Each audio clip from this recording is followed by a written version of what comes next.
Welcome back my dear student. कैसे आप सभी। तो आज हम लोगों का पहला लेक्चर है और हम लोग स्टार्ट करेंगे आज बेसिक मैथमेटिक्स। और ये बेसिक मैथमेटिक्स कोई एक चैप्टर नहीं है फिजिक्स का, बट ये सबसे इंपॉर्टेंट है। ये बेसिक मैथमेटिकल टूल्स के बिना आप फिजिक्स नहीं पढ़ सकते। एक बेसिक मैथमेटिक्स, दूसरा वेक्टर। ये दो चैप्टर क्या होता है बच्चों, पूरे की पूरे एंटायर फिजिक्स का आपको कहीं ना कहीं हमेशा जरूरत पड़ता रहता है। तो ये अपने को समझ में आ गया कि ये बहुत ही इंपॉर्टेंट टूल्स है मैथमेटिक्स का, जो हमें सीखना पड़ेगा। और इसमें सबसे पहले चैप्टर का क्या नाम है, देखो यहाँ लिखा हुआ है बेसिक मैथमेटिक्स। तो पूरा का पूरा मैथमेटिक्स से ही पढ़ना है, 11th या 12th का हमें बेसिक पढ़ना है। तो उस बेसिक मैथमेटिक्स में कुछ आपके बेसिक्स आपके 9th-10th के भी हैं, अप टू जो स्कूल एजुकेशन है बच्चों आपका, अप टू 9th-10th की भी इसमें बातें हैं। तो मैं भी लिख दूंगा कौन कौन से टॉपिक आते हैं। तो ये इतना समझ में आया कि ये इंपॉर्टेंट है, तो आपको इसमें एक एक बातें ध्यान से सुननी है, समझना है। कोई डाउट होगा तो आप मुझसे पूछते जाना। ओके, तो चलिए स्टार्ट करते हैं बेसिक मैथमेटिकल टूल्स, और जो है सबसे इंपॉर्टेंट फिजिक्स सीखने के लिए। So start. बेसिक मैथमेटिक्स में हम लोग बच्चों डिफरेंट चैप्टर्स पढ़ते हैं। पहला चैप्टर पढ़ेंगे हम लोग ट्रिग्नोमेट्री।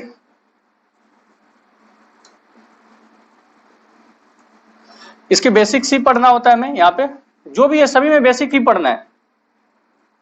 सेकेंड पढ़ेंगे हम लोग कोऑर्डिनेट। इसके डिस्टेंस फॉर्मूला वगैरह देखना रहता है, डिस्टेंस फॉर्मूला, स्लोप इटसेट्रा। मैं अभी अंदर का कंटेंट ज्यादा नहीं लिखता हूं, ठीक है, वो तो पढ़ने में है ना, वो यूज आ जाएगा, ऑटोमेटिक आ जाएंगे सभी चीजें। उसके बाद हम लोग पढ़ेंगे बच्चों ग्राफ। उसके बाद कैलकुलस का पार्ट स्टार्ट होता है बच्चों। कैलकुलस का पार्ट में सबसे पहले हम लोग पढ़ेंगे डिफरेंशिएशन,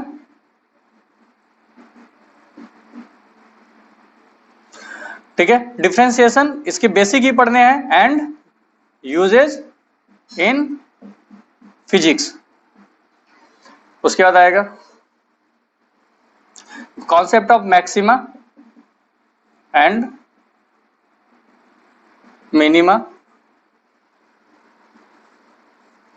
उसके बाद आएगा इंटीग्रेशन एंड इसके uses and use in physics. इसके आगे पढ़ेंगे बच्चों, देखो ये ट्रिग्नोमेट्री, कोऑर्डिनेट, ग्राफ, डिफरेंशिएशन और इंटीग्रेशन, ये एक्चुअली कैलकुलस का पार्ट है। ट्रिग्नोमेट्री हो गया, कोऑर्डिनेट हो गया, कैलकुलस का पार्ट हो गया। उसके बाद रहता है अलजेब्रा का पार्ट। तो इसमें काफी सारे छोटे छोटे चैप्टर्स आ जाते हैं, जैसे क्वाड्रेटिक,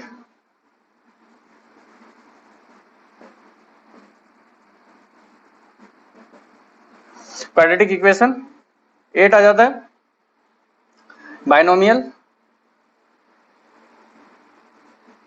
9 आ जाता है बच्चों इसमें, लॉगरिथम 10 आ जाता है इसमें, arithmetic progression AP and GP. हमें यहाँ एपी जीपी ही पढ़ना रहता है, एचपी नहीं पढ़ना होता।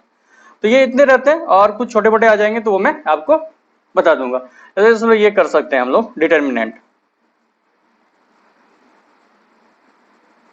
हालांकि डिटर्मिनेंट हम लोग वेक्टर में पढ़ते हैं, यहाँ भी थोड़ा सा टाइम मिला तो बता दूंगा, अदरवाइज इसको हम लोग वेक्टर में कवर करेंगे। So these are the topics we have to study one by one.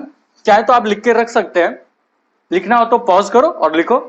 हम लोग वन बाय वन स्टार्ट करेंगे आज ट्रिग्नोमेट्री से। तो let's start without any time pass. हम लोग क्या करते हैं, लेट्स स्टार्ट। कहा क्या, ट्रिग्नोमेट्री। टाइम खराब किए बिना हम लोग फटाफट स्टार्ट करते हैं ट्रिग्नोमेट्री। ट्रिग्नोमेट्री एक्चुअली ग्रीक के दो वर्ड से मिलकर बना है। क्या है वो दो ग्रीक वर्ड, ट्रिगोन एंड मेट्री, मेट्रॉन। ट्रिग्नोमेट्री दो वर्ड से बना है, ट्रिगोन एंड मेट्रॉन। इन दोनों को कंबाइन करने से बनता है ट्रिग्नोमेट्री। ट्रिगोन का मतलब होता है ट्रायंगल, और मेट्रॉन मतलब होता है मेजरमेंट। तो क्या हो गया बच्चों, ट्रायंगल प्लस मेजरमेंट, इसका मतलब ट्रायंगल का मेजरमेंट। अब ट्रायंगल तो कैसा भी हो सकता है, राइट एंगल भी हो सकता है या अदर ट्रायंगल भी हो सकता है। तो किसी भी ट्रायंगल में देखें बच्चों, आप क्या क्या मेजरमेंट कर सकते हैं, ट्रायंगल का मेजरमेंट करना है। किसका? ट्रायंगल का मेजरमेंट। तो ट्रायंगल का मेजरमेंट क्या होगा, या तो आप उसके साइड का मेजरमेंट करेंगे या फिर उसके एंगल्स का। तो इसमें या तो साइड का मेजरमेंट हो सकता है या फिर एंगल का। तो ये ट्रिग्नोमेट्री ट्रायंगल के पूरी की पूरी प्रॉपर्टीज, उसकी एनालिसिस हम लोग किसके अंडर करते हैं? ट्रिग्नोमेट्री के अंडर। और उसमें उसके साइड का एनालिसिस होता है, एंगल्स का होता है। तो पूरी की पूरी मैथमेटिक्स यदि पढ़ी जाए ट्रिग्नोमेट्री की, उसमें पूरा कंप्लीट पढ़ना होता है, प्रॉपर्टीज ऑफ ट्रायंगल पूरा रहता है। लेकिन जो हमें यहाँ पे फिजिक्स में यूज होना है, उसके लिए मुझे इसके साइड का एनालिसिस करने की जरूरत नहीं है। तो यहाँ पे बहुत बेसिक एनालिसिस है, just only for the angle, उसकी एनालिसिस यहाँ पे ज्यादा है। तो हम लोग स्टार्ट करेंगे वन बाय वन। तो इसका मतलब एनालिसिस हमें फिजिक्स के लिए क्या करना है? एंगल का। तो मुझे एंगल के बारे में पता होना चाहिए। तो यहाँ पे लिखिए बच्चों एंगल। तो एंगल क्या होता है? It is amount of rotation, it is amount of rotation between initial रे एंड टर्मिनल रे। Getting my point? अब जरा देखिए कि सर ये इनिशियल रे क्या है, टर्मिनल रे क्या है, अमाउंट ऑफ रोटेशन क्या है, तो समझते हैं one by one.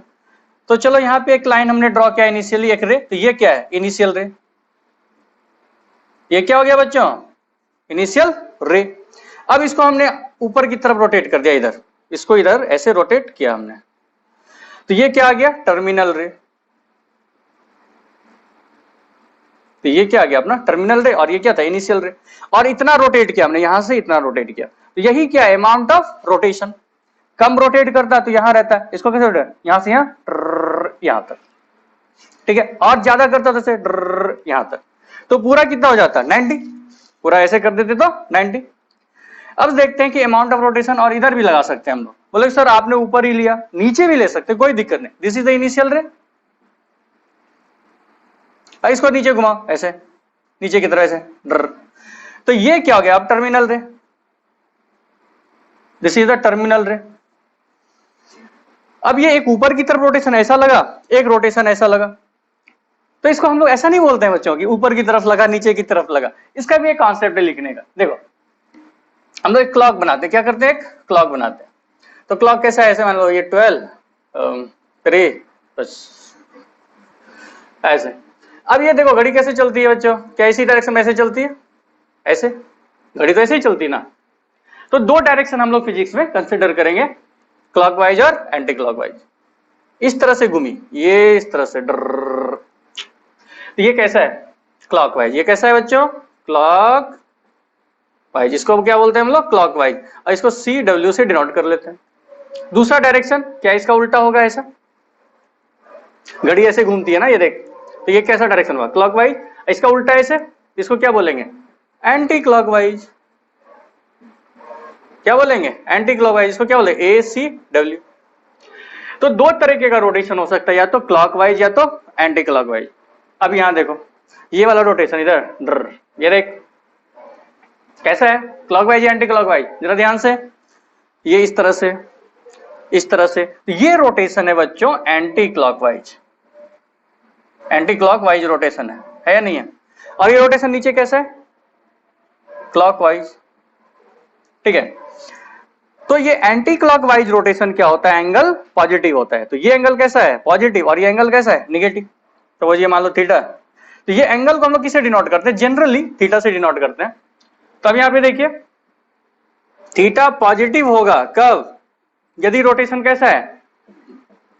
Anti clockwise या फिर ACW। थीटा बच्चों निगेटिव होगा कब? जब रोटेशन कैसा है? Clockwise, that is CW। Getting my point? So आपको ध्यान रखना, रोटेशन यदि एंटी क्लॉकवाइज हुआ इस तरह से, तो एंगल कैसा है? Positive theta. थीटा कैसा है? पॉजिटिव। और यहां पे थीटा कैसा है?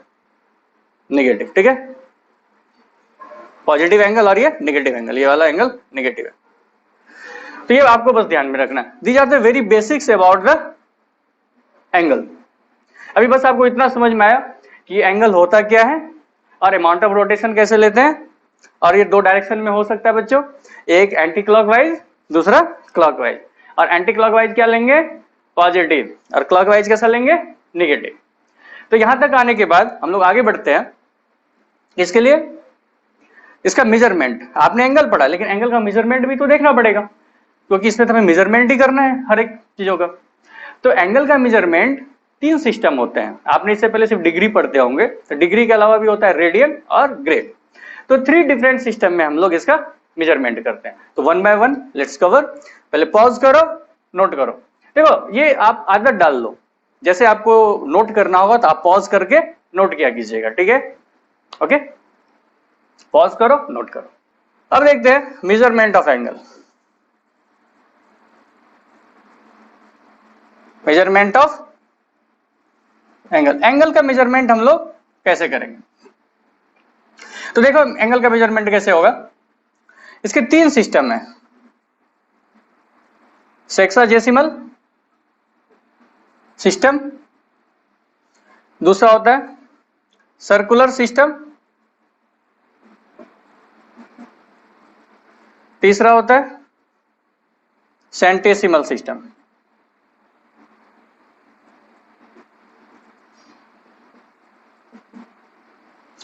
तो सेक्साजेसिमल सिस्टम में आप किस में करते हो, डिग्री में। इसमें डिग्री चलता है, ये अब तक आप करते ही आ रहे थे, ठीक है? और इसको डिनोट किससे करते हैं हम लोग, ऐसे डॉट से, या फिर कैपिटल डी से भी होता है, लेकिन ये यूज होता है अपना, ठीक है, डॉट से।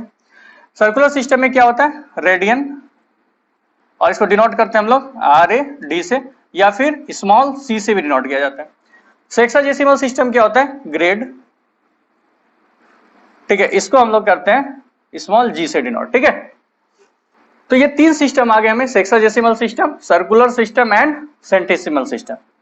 तो इंपॉर्टेंट मेरे लिए ये 2 है, ये अभी फिलहाल फिजिक्स में हमारे लिए इंपॉर्टेंट नहीं है। ये डिग्री किसके लिए यूज होता है, सेक्साजेसिमल में, रेडियन किस में, सर्कुलर में, और ग्रेड किस में, सेंटेसिमल में। तो 1 बाय 1 हम लोग कवर करते हैं, आ जाओ। तो पहला क्या है बच्चों, सेक्साजेसिमल सिस्टम, ठीक है?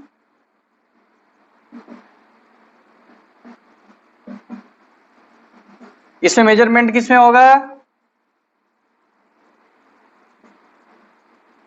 Measurement in degree and denoted by dot.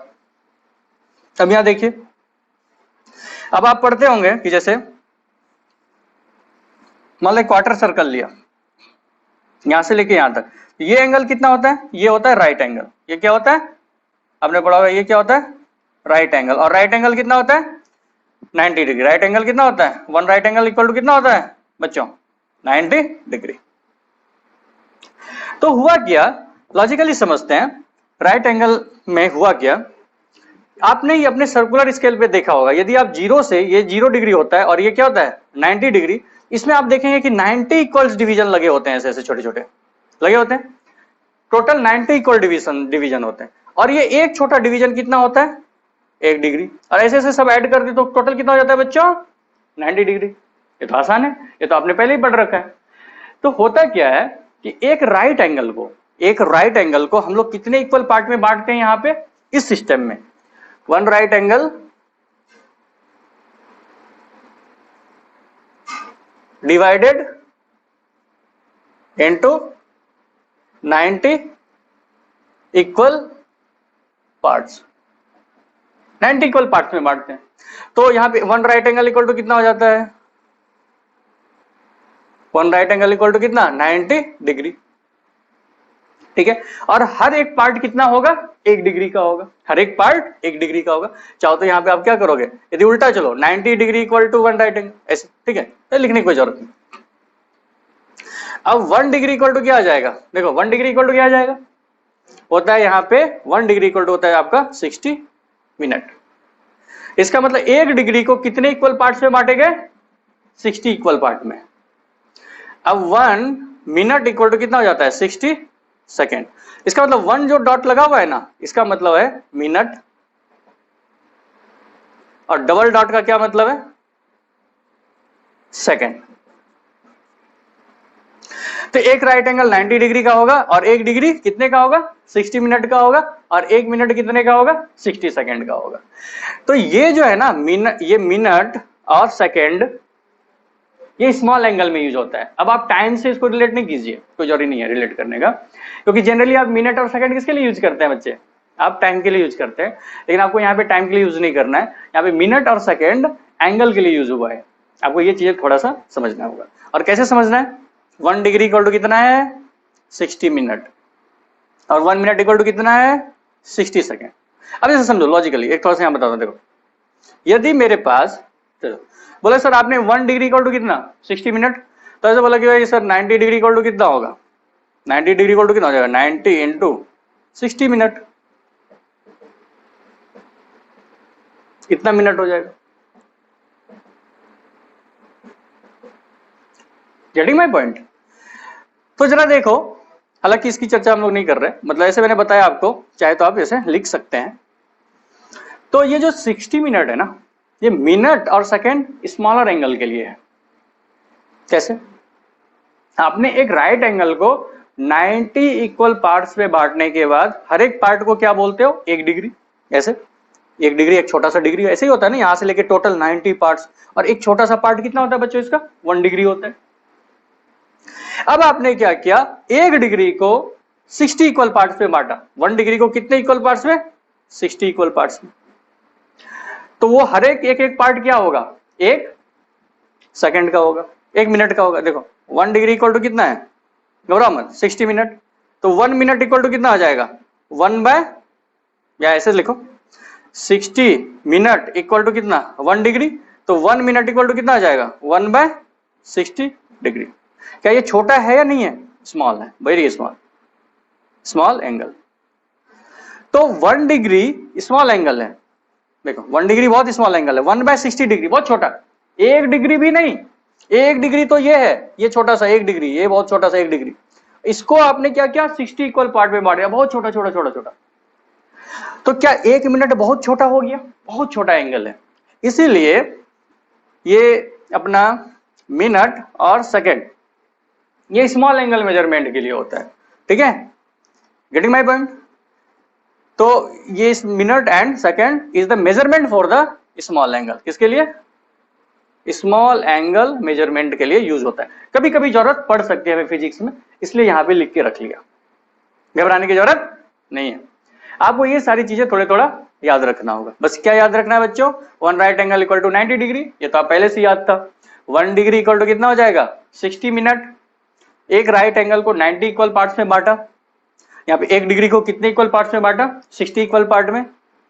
1 degree equal to 60 minute और 1 मिनट इक्वल टू 60 सेकंड। ये और छोटा हो गया, 1 मिनट को और 60 इक्वल पार्ट में बांटा तो 60, और ये टोटल 60 सेकंड, तो और छोटा हो गया। तो इस तरह से आप इसको कंपैरिजन कर सकते हैं। पॉज करो, नोट करो, फिर आगे बता दो।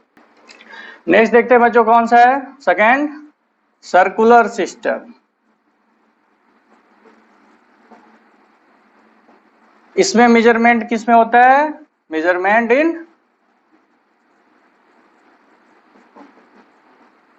In radian, and it is denoted by RAD या फिर स्मॉल c। यूज हमारा सबसे ज्यादा कौन सा होता है? RAD वाला, रेडियन। अब ये रेडियन क्या है? डिग्री तो अपने को समझ में आता था, लेकिन रेडियन क्या है? और ये सिस्टम सर्कुलर है, तो इसको थोड़ा सा डिफाइन कर लेते हैं हम लोग कि रेडियन क्या है और ये किस तरह से आया सर्कुलर सिस्टम। तो ये होता है रेडियन, रेडियन होता है 1 रेडियन। कैसे लिखते हैं हम लोग? इनको समझते हैं। If arc length of a circle is equal to the length of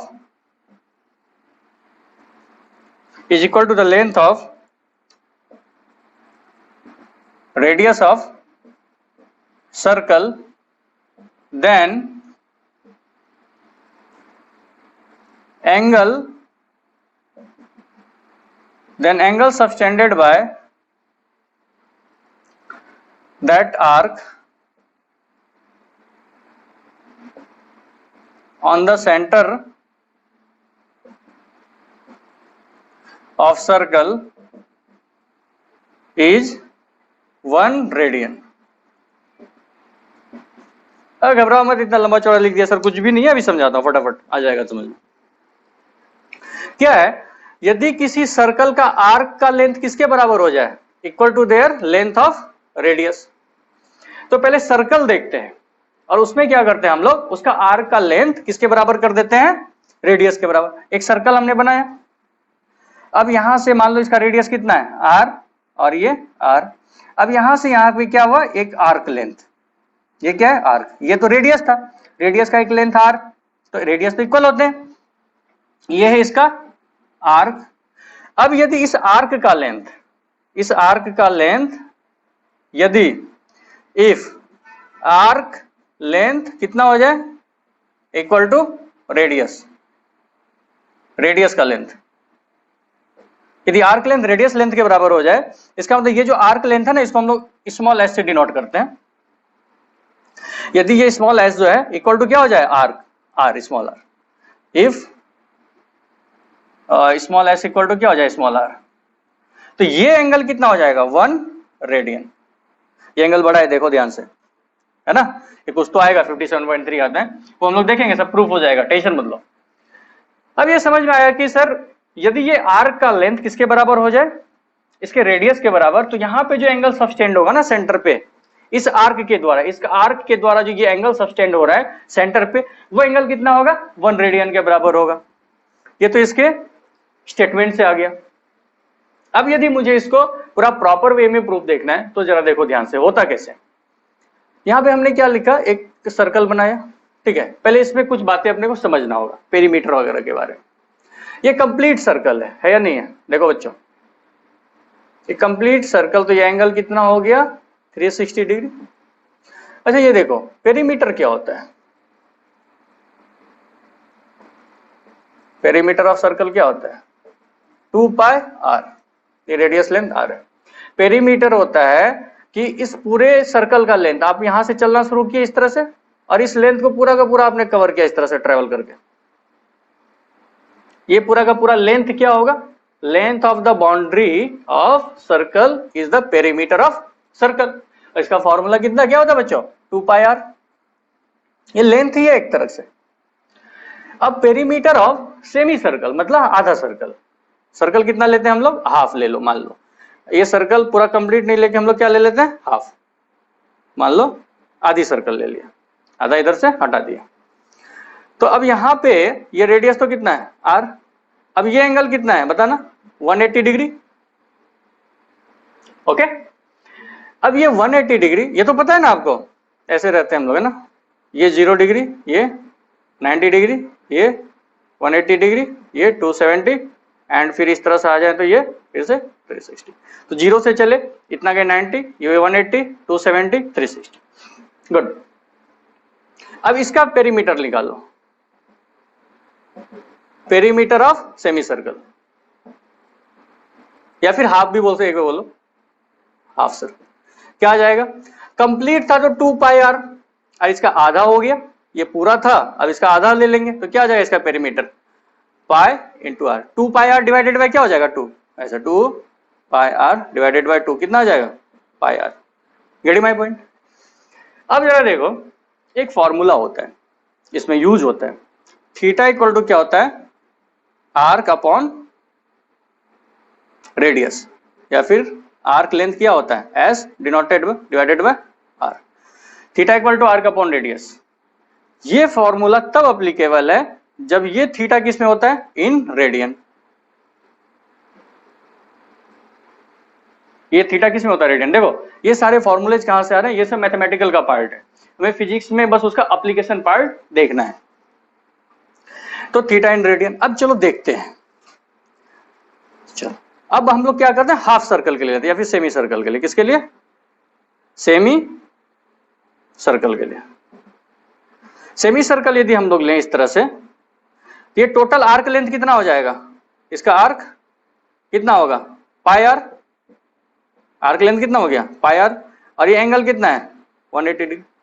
लेकिन मुझे इसको तो रेडियन में रखना है, तो चलो theta equal to arc length कितना है बच्चों, पाई आर, रेडियस कितना है आर, आर ने आर को मार डाला, क्या बचा, थीटा इक्वल टू क्या बचा, पाई।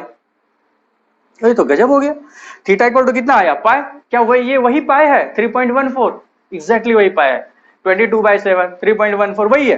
फिर बोलो सर आप इसको 3.14 लिख दो या 22/7 लिखो, मैं बोलूंगा नहीं लिखेंगे, क्योंकि इसका सिंबलिक रिप्रेजेंटेशन ही ऐसा चलता है बच्चों, पाई में ही चलता है। इसलिए आपको जब भी रेडियन में एंगल्स लिखेंगे हम लोग पाई में उसको यूज करेंगे, उसको 3.14 या 22/7 रिप्लेस नहीं करेंगे, ये ध्यान रखिएगा।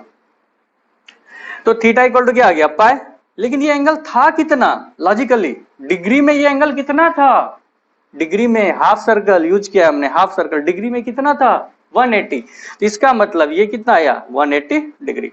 तो पाई रेडियन, ये किसमें आया रेडियन, तो पाई रेडियन इक्वल टू कितना आ गया बच्चों 180 डिग्री। ये बात यहां से आ गई, गेटिंग माय पॉइंट, ठीक है। इसको पॉज करो, नोट करो। अब जो फॉर्मूला लिखा था ना आपने वो यहां से प्रूफ हो जाएगा, देखो कैसे, थीटा इक्वल टू क्या था, आर्क अपॉन रेडियस, ठीक है। आपने बोला कि arc length, if arc equal to क्या हो जाए, रेडियस हो जाए, तो एंगल सब्सटेंड करेगा कितना 1 रेडियन, चलो लगा लो। थीटा इक्वल टू आर किसके बराबर हो जाए, रेडियस के बराबर, मतलब एस इक्वल टू क्या हो जाए R, S divided by R, तो R divided by R, R ने आर को मार डाला, क्या बचा 1, यहां से क्या मिला आपको, थीटा इक्वल टू कितना मिला 1 रेडियन। प्रूफ हो गया मैथमेटिकली, गेटिंग माय पॉइंट। अब आपको याद क्या रखना है, ये सब कुछ याद नहीं रख, याद रखना है आपको पाई रेडियन इक्वल टू कितना 180 डिग्री, या फिर 180 डिग्री इक्वल टू कितना pi radian. Getting my point, pause करो, इसको नोट करो। एक मैं आपको बता देता हूं एरिया ऑफ सेक्टर क्या होता है। अब ये सेक्टर क्या है और इसका एरिया कैसे है, देखो इस तरह से हमने क्या किया, एक डिनोट किया, इस सर्कल में से हमने एक पार्ट काट के निकाल लिया, ठीक है, इस पार्ट को हम लोग काट के निकाल लेते हैं, तो इस तरह से आएगा, ठीक है। ये एस आर्क लेंथ, ये रेडियस। इसका यदि पेरीमीटर लिखें, पेरीमीटर क्या होता है, हर एक बाउंड्री को, अरे ये पिज्जा है समझ लो, पिज्जा का एक टुकड़ा है, ये आर आर और ये एस, पेरीमीटर क्या होगा आर प्लस एस, ठीक है। पेरीमीटर क्या आ जाएगा किसका, सेक्टर का, पेरीमीटर ऑफ सेक्टर क्या आ जाएगा आर प्लस एस, तो ये क्या आ गया 2r प्लस एस। अब इसका यदि एरिया निकलना है, एरिया ऑफ किसका, इसका लिख रहे हैं हम लोग सेक्टर का, एरिया ऑफ सेक्टर ये क्या होता है half 1/2 r square into theta, लेकिन यहाँ पे थीटा किसमें होना चाहिए, थीटा किसमें होना चाहिए रेडियन में। तो ये कुछ एडिशनल पॉइंट है, इसको पॉज कीजिए, नोट कीजिए, फिर आगे बढ़ते हैं। लास्ट देखिए, थर्ड क्या था, सेंटेसिमल सिस्टम।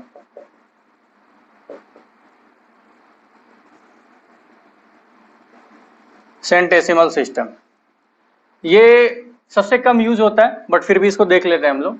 इसमें क्या करते हैं हम लोग सेंटेसिमल सिस्टम में, मेजरमेंट किसमें होता है, इसमें मेजरमेंट इन ग्रेड और स्मॉल जी से डिनोट करते हैं। तो ये क्या होता है कि one right angle equal to, पहले डिग्री में क्या होता था 90 डिग्री, लेकिन यहाँ one right angle equal to कितना होता है 100 ग्रेड। इसका मतलब क्या हो गया 90 डिग्री इक्वल टू कितना 100 ग्रेड, और 1 ग्रेड इक्वल टू कितना हो गया 100 मिनट, डैश एक क्या होता था मिनट, और यहाँ पे 1 मिनट इक्वल टू कितना 100 सेकेंड। यहाँ उल्टा चलता है, ध्यान रखना, 1 मिनट इक्वल टू होता है 60 सेकेंड, लेकिन यहाँ पे चलता है 100, आपको ये ध्यान रखना है। ये बहुत कम यूज है, बट फिर भी मैंने आपको बता दिया।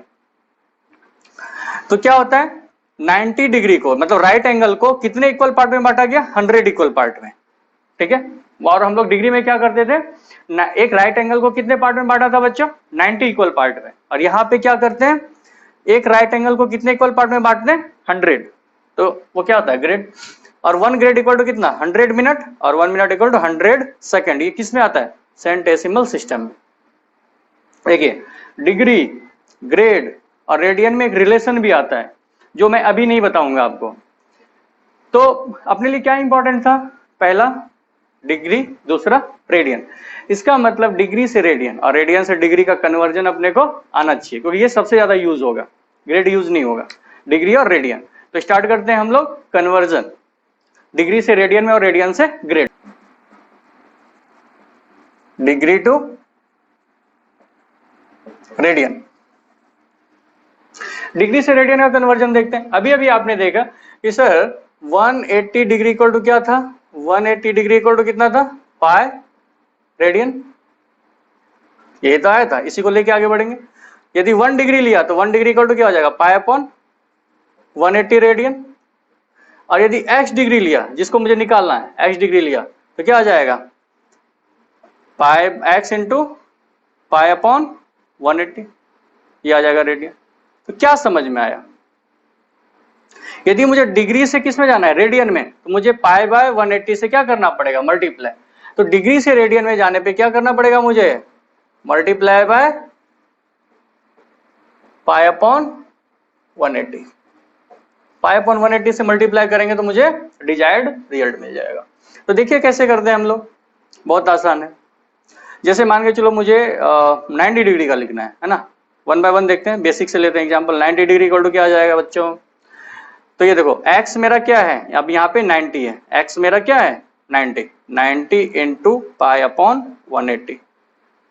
बेसिकली यहाँ से अब आपका सिलेबस रन हो रहा है, और जो अब लिखता जा रहा है वो आपको ध्यान में रहना चाहिए। इससे पहले जितनी थ्योरी बताया वो अच्छा था, समझने के लिए अच्छा था, लेकिन आपको उसमें 2 ही बातें ध्यान में रखनी है जो मैंने अब यहाँ बताता जा रहा हूँ, डिग्री और रेडियन का कन्वर्जन, और दूसरा theta equal to arc upon radius, वो यूज में आता है कई बार। और वो भी ध्यान में रखना है वहां पे theta that is the angle should be in radian. तो ये कितना आ जाएगा, 90 से ये 2 बार में लगेगा, कट जाएगा, 0 ने 0 को मार दिया, 9 इंटू 2, 9 2 जा 18, कितना आ गया पाई बाय 2, पाई बाय 2 क्या रेडियन। सेकेंड देखिए, तो 180 का तो पता ही है, 180 इक्वल टू कितना पाई रेडियन। यदि 45 लेना है मुझे तो 45 इक्वल टू क्या आ जाएगा, 45 इंटू पाई अपॉन 180। तो ये कितने बार में जाएगा, कितने बार में जाएगा बच्चों, 4। ये कितना आ गया, पाई बाय 4 रेडियन। ये सभी स्टैंडर्ड रिजल्ट है, आपको याद रखें तो अच्छा है। 3 कितना 270 डिग्री, ये क्या आ गया 270 इंटू पाई अपॉन 180। ये देखो 90 से ये कितने बार में, 2 बार में, 90 से ये कितने 3 बार में, तो ये कितना आ गया 3 पाई बाय 2 रेडियन। फोर्थ देखते हैं 360, ये तो बहुत आसान है, 360 इंटू पाई अपॉन 180। क्या ये 180 का डबल है, ये कितना आ गया सीधा सीधा 2 पाई रेडियन। और भी करते हैं कन्वर्जन, पॉज करो नोट करो 1 बाय। जैसे 150 डिग्री लेना है, ठीक है, ये करो 6 में, 120 डिग्री को मुझे कन्वर्ट करना है। अब एक बार अपने से ट्राई करो पॉज करके सब कुछ, 150 120 और भी ले सकते हैं, मान लो कितना 210, और ले सकते हैं 135 वो कर सकते हैं, और करो 240 ले सकते हैं, 10 300 ले सकते हैं, काफी ले, 330 भी ले सकते हैं, काफी सारे। 1 बाय 1 ट्राई करो, पॉज करके एक बार ट्राई करो, नहीं तो अब देखो यहाँ आ जाओ, ट्राई कर लिया तुम लोग, चलो स्टार्ट 1 2 3, पहले ट्राई कर लो फिर मैच करना कि आपका आंसर सही आ रहा है नहीं आ रहा है। पॉज करो, ट्राई करो 2 मिनट में। चलो यहाँ देखो 150 इंटू पाई अपॉन 180, ये करेंगे, 0 ने 0 को मार डाला, क्या बचेगा देखो 3 से 3 5 जा 15 और 3 6 जा 18, तो ये कितना आ गया 5 पाई बाय 6 आ गया।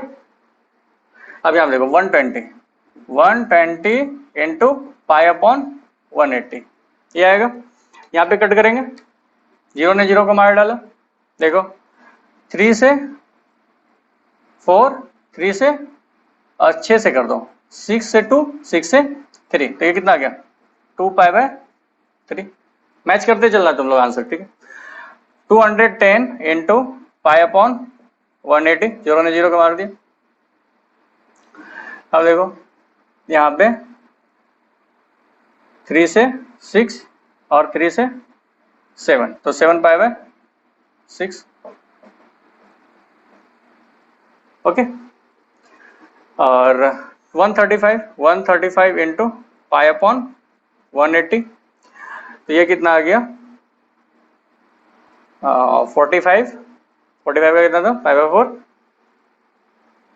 तो ये आ गया 45 से ये 4 और ये 45 से 5, ये कितना आ गया 5 पाई बाय 4। आप इसको आराम से कैंसिल करके देखना, 240 इंटू पाई अपॉन 180, सॉल्व करेंगे कितना आ जाएगा,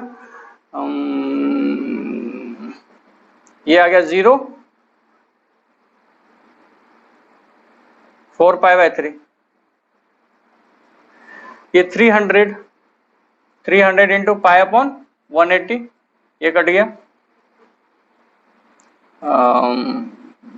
6 से 2, 6 से 5, तो कितना आ गया 5 पाई बाय 2 आ गया।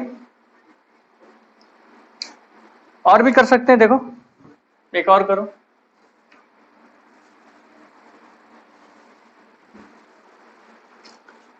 इलेवन 30 डिग्री इक्वल टू कितना आ जाएगा 30 इंटू पाई अपॉन 180, ये कितना आ गया पाई बाय 6। ये सभी ये जो है ना, ये सभी स्टैंडर्ड है, पाई बाय ये 90 30 45 एंड सो ऑन। 270 भी ले सकते हो, 270 नहीं लिया, 270 लिया है सॉरी। तो 90 45 270 180 तो 30 360, these are the common angles, 120 150 210 135 240 300 and so on. आप कोई भी वैल्यूज, कितने भी बड़े कितने भी छोटे वैल्यूज आप निकाल सकते हैं। आप बोलोगे क्या 18 डिग्री कर सकते हैं, देखो 18 डिग्री क्या आ जाएगा 18 इंटू पाई अपॉन 180, ठीक है, ये कितना आ गया 10, तो कितना आ गया पाई बाय 10 रेडियन।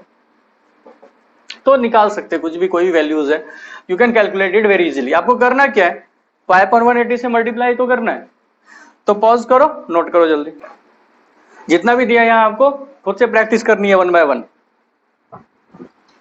ये किससे था बच्चों, डिग्री से रेडियन। इसके बाद क्या करेंगे, रेडियन से डिग्री में चलेंगे। नेक्स्ट क्या आएगा, रेडियन टू डिग्री, रेडियन से किसमें कन्वर्जन डिग्री। अब देखो पाई रेडियन इक्वल टू कितना होता था बच्चों 180 डिग्री, तो 1 रेडियन इक्वल टू कितना हो जाएगा बच्चों 180 अपॉन पाई, और यहाँ पे x रेडियन लिया जो मुझे कैलकुलेट करना होगा, तो x into 180 upon pi degree कितना आ जाएगा। तो इसका मतलब वहां पे पाई अपॉन 180 से मल्टीप्लाई था, यहाँ पे मल्टीप्लाई क्या आएगा, multiply by 180 upon pi, 180 upon पाई से मल्टीप्लाई करो। अब यहाँ पे क्वेश्चंस लेते चलो फटाफट, जैसे मैंने ले लिया, जैसे 3 पाई बाय 2 क्या आएगा, दूसरा ले लेता हूं मैं यहाँ पे 4 नहीं लेते हैं, मान लो यहाँ पे 5 पाई बाय 6 लेते हैं, थर्ड लेते हैं 3 पाई बाय 4 लेते हैं, ओके, और चौथा लेते हैं 7 पाई बाय 6 लेते हैं, पांचवा लेते हैं 5 पाई बाय 9 लेते हैं, 6 लेते हैं 5 पाई बाय 6 ले लेते हैं, सातवां ले लेते हैं 7 पाई बाय 9 ले लेते हैं। इस तरह से काफी सारी वैल्यूज लिए जा सकते हैं। 1 बाय 1 हम लोग कुछ रैंडम वैल्यूज मैंने लिया है, इसको कैलकुलेट करके देखते हैं पहले। आइए 1 by 1 let's solve it, start करते हैं। तो क्या करेंगे हम लोग 180 अपॉन पाई से मल्टीप्लाई करेंगे, बहुत आसान है। तो ये क्या है 3 पाई बाय 2 इंटू 180 अपॉन पाई। अब देखो पाई ने पाई को मार डाला, यहाँ से पाई ने पाई को मार डाला, 2 से कितना ये 90, ये कितना आ गया 270 डिग्री आ गया। अब जैसे यहाँ पे देखेंगे 5 पाई बाय 6 इंटू 180 अपॉन पाई, फिर क्या होगा यहाँ से बच्चों, पाई ने पाई को मार डाला और ये 6 से 30, ये क्या आ गया 150 degree. 3 pi by 4, 3 pi by 4 देखो मल्टीप्लाइड बाय क्या करेंगे 180 by pi, that is equal to कितना आ जाएगा, पाई से पाई कैंसिल हो गया, 4 से ये होता है 45, ये तो क्या आ गया 45 इंटू 3 135। ओके आगे और बढ़ेंगे तो ऐसे ही करना है, सिंपली है 7 pi by 6 into 180 upon pi, again see मैं लिख देता हूँ यहाँ पे 5 pi by 9 into 180 upon pi, 5 pi by 6 into 180 upon pi. बहुत आसान है, this is quite simple, but थोड़ा सा प्रैक्टिस लेते हैं। आई होप कि आप समझ चुके होंगे, बट थोड़ा सा करवा देता हूँ मैं। ये 30 ते कितना आ गया 210, पाई से पाई कैंसिल हो गया यहाँ से 20, तो ये कितना आ गया 100। ओके यहाँ से पाई कैंसिल, 6 से 30, तो ये कितना आ गया 150, एंड यहाँ से पाई कैंसिल हो गया, ये से ये कितना आ गया 140 degree, and so on you can calculate it very easily. और एक और लेते हैं ये 8 लास्ट, और यदि 1 रेडियन लिया हमने, 1 रेडियन कितना आ जाएगा 1 इंटू 180 अपॉन पाई, और पाई की वैल्यू कितनी होती है 3.14, वो वैल्यू पुट करें तो अप्रोक्सीमेटली आता है ये 57.3 डिग्री, है ना। कई जगहों पे बुक्स में अप्रोक्सीमेटली इसको 60 डिग्री भी लिखा हुआ है, बट एक्चुअल ये आता है, तो ये वैल्यूज होती है। तो आपको थोड़ा सा ध्यान में रखना है ये चीजें। जितने भी क्वेश्चंस मैंने आज लिए ये बेसिक क्वेश्चंस, सिर्फ आपको डिग्री से रेडियन और रेडियन से डिग्री का कन्वर्जन था। कल मैं आपको एक रिलेशन भी बताऊंगा, डिग्री, ग्रेड और रेडियन में तीनों रिलेशन एक साथ आ जाएंगे। तो आई होप कि आज का लेक्चर समझ में आया होगा, क्योंकि आज का लेक्चर बहुत ही बेसिक था, लेकिन फिर भी आपको हर बेसिक चीजें आराम आराम से सीखना होगा, पढ़ना होगा और आगे बढ़ना होगा। हमेशा आप शांत रहिए, टेंशन मत लीजिए, कोई भी दिक्कत होता है आप मुझसे कंसल्ट कीजिए, आप मुझे कॉल कर सकते हैं, व्हाट्सएप कर सकते हैं, feel free to talk to me. मैं कोई खड़ूस मास्टर हूँ नहीं, जब चाहिए आप फोन कीजिए, कॉल कीजिए या व्हाट्सएप कीजिए। मैं समझ सकता हूँ कि स्टार्टिंग में आपको चीजें थोड़ी बहुत दिक्कत होती है, बिल्कुल न्यू है, हमेशा क्लास में पढ़ते थे, आज ऑनलाइन पढ़ना पड़ रहा है, छोटे से स्क्रीन में देख रहे हैं तो डिफिकल्टीज आ रही। तो बट इन सब चीजों को इग्नोर कीजिए, थोड़े दिन में आप विद इन ए वीक आप एडजस्ट हो जाएंगे। पूरा का पूरा कंट्री इसी तरह चल रहा है, हर स्टूडेंट इसी तरह से स्टडी कर रहा है, आपको भी ऐसे ही स्टडी करना है। बस आप अपना पेशेंस बनाए रखिए। मोबाइल में आप सोशल नेटवर्किंग ज़्यादा, फेसबुक, व्हाट्सएप या गेम मत खेलिए, उससे आपका टाइम बर्बाद होगा, ये बहुत इंपॉर्टेंट है। और पढ़ाई करते रहिए। जिन लोगों ने ऐप डाउनलोड नहीं किया, ऐप डाउनलोड कीजिए, मैं उसे बैच में ऐड करता जाऊँगा, आप मुझे कॉल करते जाइए, मैं आपको ऐड करूँगा। और व्हाट्सएप ग्रुप में भी ज्वाइन कर दूंगा, वहाँ से भी आपको मटेरियल मिलेगा, वहाँ से भी आपको इन्फॉर्मेशन मिल जाता है।